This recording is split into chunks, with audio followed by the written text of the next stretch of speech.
ಒಬ್ರು you I love you ಅಂತ ಒಬ್ರು ಹೇಳಿದ್ರು. ಎಷ್ಟು ಎಷ್ಟು ಅದ್ಭುತವಾದಂಥ ಟ್ಯಾಲೆಂಟ್ ನಮ್ಮ ಪ್ರೇಕ್ಷಕರಲ್ಲಿ ಇದೆ ಅಂದರೆ, ನಾನು ಯಾವತ್ತೂ ಕೂಡ ಪ್ರೇಕ್ಷಕರನ್ನ ಇಲ್ಲಿಟ್ಟು ನೋಡ್ತೀನಿ. ಯಾಕಂದ್ರೆ ನನಗೆ ಗೊತ್ತು ಎಂಥ ಗ್ರೇಟ್ ಡೈರೆಕ್ಟರ್ ಅದು ಇದು ಅಂದರೂ ಕೂಡ ಪ್ರೇಕ್ಷಕರು ಇಲ್ಲೇ ಇರ್ತಾರೆ. ನೀವು ಏನೇ ಮಾಡಿ ಒಂದು ಶೋಲ್ ಹೇಳ್ತಾರವ್ರೆ ಇಷ್ಟೇ ಕಣ ನೀನು ಯೋಗ್ಯತೆ ಅಂತ, ಅದು ಗ್ರೇಟ್ನೆಸ್ ನಿಮ್ಗಳದ್ದು ಪ್ರೇಕ್ಷಕರದ್ದು. ಸೊ ನನಗೆ ಯಾವಾಗ ಹೊಗಳಿದಾಗ ಒಂಥರ ಮುಜುಗರ ಆಗುತ್ತೆ, ಗೊತ್ತಿಲ್ಲ ನನಗೆ ಹೆಂಗೆ ತೊಗೋಬೇಕು ಅಂತ. ಅವಾಗ ಏನು ಅನ್ಕೊಂತೀನಿ, ಅದು ನೀವು ಹೊಗಳ್ತಿರೋದು ನಿಮ್ಮನ್ನು ನೀವು ಹೊಗಳ್ಕೊತೀರಾ ಅಂದ್ಬಿಟ್ಟು ಸುಮ್ಮನೆ ಆಗ್ಬಿಡ್ತೀನಿ ಅವಾಗ. Thank you sir. ತಾವು ಬಂದಿರೋದು ತುಂಬ ಸಂತೋಷ ಆಯ್ತು. ತಾವು ತುಂಬ ಬ್ಯುಸಿ ಇದ್ದೀರಾ, ಮಗನ ಫಿಲಮ್ ಡೈರೆಕ್ಷನ್ ಮಾಡ್ತಾ ಇದ್ದೀರಾ, ಅಷ್ಟು ಬ್ಯುಸಿ ಇದ್ದರೂ ಬಂದಿದ್ದೀರಾ. Thank you very much.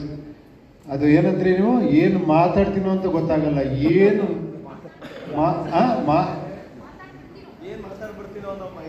ಏನು ಮಾತಾಡಲ್ಲ ಅನ್ನೋ ಭಯ ಅಲ್ಲ,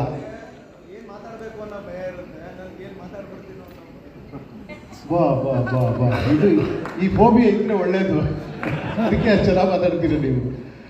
ಥ್ಯಾಂಕ್ ಯು. ಇಲ್ಲಿ ಸ್ವಲ್ಪ ಏನೋ ನನ್ನ ಲಿಸ್ಟ್ ಇದೆ ಪಾಪ, ಯಾಕಂದ್ರೆ 2.5 ವರ್ಷ ನನ್ನ ಜೊತೆ ಟ್ರಾವೆಲ್ ಮಾಡಿದ್ರು. ನಾನು ಒನ್ ಬೈ ಒನ್ ಹೇಳಬೇಕು. ಎಲ್ಲಿಂದ ಅಂದರೆ ಈ ಜರ್ನಿ ಹೆಂಗೆ ಸ್ಟಾರ್ಟ್ ಆಯಿತು ಅಂದರೆ, ಒಂದು ಕತೆ ಮಾಡೋದ್ರಿಂದ ಸ್ಟಾರ್ಟ್ ಆಯಿತು. ಸುಮಾರು ಎಷ್ಟೋ ವರ್ಷದಿಂದ ಈ ಒಂದು ಡಿಸ್ಕಸ್ ಮಾಡ್ತಿದ್ದೀವಿ ಒಂದು ಟಾಪಿಕ್ನ. ಅದರಲ್ಲಿ ಮುಖ್ಯವಾಗಿ ನನ್ನ ಜೊತೆ ಶ್ರೀರಾಮ್, ನರೇಶ್, ಡೈರೆಕ್ಟರ್ ಶಶಾಂಕ್, ಮಂಜು ಮಾಂಡವ್ಯ, ವಿವೇಕ್, ವೇದಿಕಾ, ಆಮೇಲೆ ನನ್ನ ಫ್ಯಾಮಿಲಿ, ನಾನು ಎಲ್ಲಾದ್ರೂ ಡಿಸ್ಕಸ್ ಮಾಡ್ತೀನಿ. ಒಂದು ಕತೆ ಅಂತ ಬಂದಾಗ ಎಲ್ಲರೂ ಅನ್ಕೊಂಡು ನಾನು ಭಾಳ ಗೌಪ್ಯ ಮಾಡ್ತೀನಿ, ಯಾರಿಗೆ ಹೇಳಲ್ಲ ಅಂತ.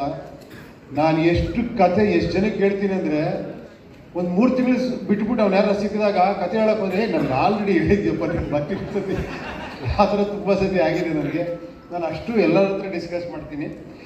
ಇದೇ ಥರ ನನ್ನ ಫ್ಯಾಮಿಲಿಲಿ ಪ್ರಿಯಾಂಕಾ ಜೊತೆ, ನನ್ನ ಮಕ್ಕಳ ಜೊತೆ, ನನ್ನ ಜೊತೆಲಿರೋರ ಜೊತೆ, ಆಮೇಲೆ ನನ್ನ ಬ್ರದರ್ ಸುಧೀಂದ್ರ, ವೀಣಾ, ಅವ್ರ ಮಕ್ಕಳ ಜೊತೆ, ನನ್ನ ಫ್ರೆಂಡ್ಸ್ಗಳಿದ್ದಾರೆ, ಅರುಣ್, ಲೋಕಿ, ವಿನಯ್ ಅಂತ, ಹನುಮಂತ ಅಂತ ತುಂಬ ಜನ ಇದ್ದಾರೆ ನನ್ನ ಫ್ರೆಂಡ್ಸ್ಗಳು.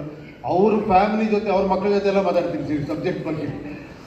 ಸೊ ಈ ಥರ ತುಂಬ ಜನ ಜೊತೆ ಈ ಸ್ಟೋರಿ ಡಿಸ್ಕಸ್ ಆಗಿ, ಅದಾದ್ರ ಮೇಲೆ ಫಸ್ಟು ಇದನ್ನು ಮಾಡಬೇಕು ಸಿನಿಮಾ ಅಂತ ಬಂದಾಗ ಫಸ್ಟ್ ಬಂದಿದ್ದು KP ಶ್ರೀಕಾಂತ್ ಅವರು, ನಮ್ಮ ನಾಗಿಯವರು. ಒಂಥರ ಅವ್ರನ್ನ ನಾನು ಯಾವಾಗಲೂ ಏನಂತೀನಿ ಅಂದರೆ, ಒಂಥರ ಏನದು ಗಡ್ಡ ಬಿಟ್ಕೊಂಡು ಈ ವ್ಯಾಸರು, ವಾಲ್ಮೀಕಿ ಆ ಥರ ಇರ್ತಾರವರು.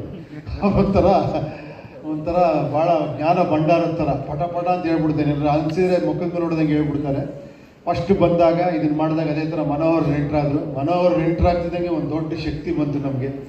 ಅದಾದಮೇಲೆ ಅವರ ಮಗ ನಮ್ಮ ನವೀನ್ ಅವರೊಂಥರ ಟೆಕ್ನಿಕಲಿ ಸಿಕ್ಕಾಪಟ್ಟೆ ಎಕ್ಸ್ಪರ್ಟ್ ಅವರು ನಮಗೆ ಸಜೆಸ್ಟ್ ಮಾಡೋಕ್ಕೆ ಶುರು ಮಾಡಿದ್ದೀನಿ, ಹಿಂಗೆ ಮಾಡ್ಬೋದು ಹಂಗೆ ಮಾಡ್ಬೋದು ಅಂತ. ಅಲ್ಲಿಂದ ಇದು ಬೇರೆ ಥರ ರೂಪುಗೊಳ್ತು.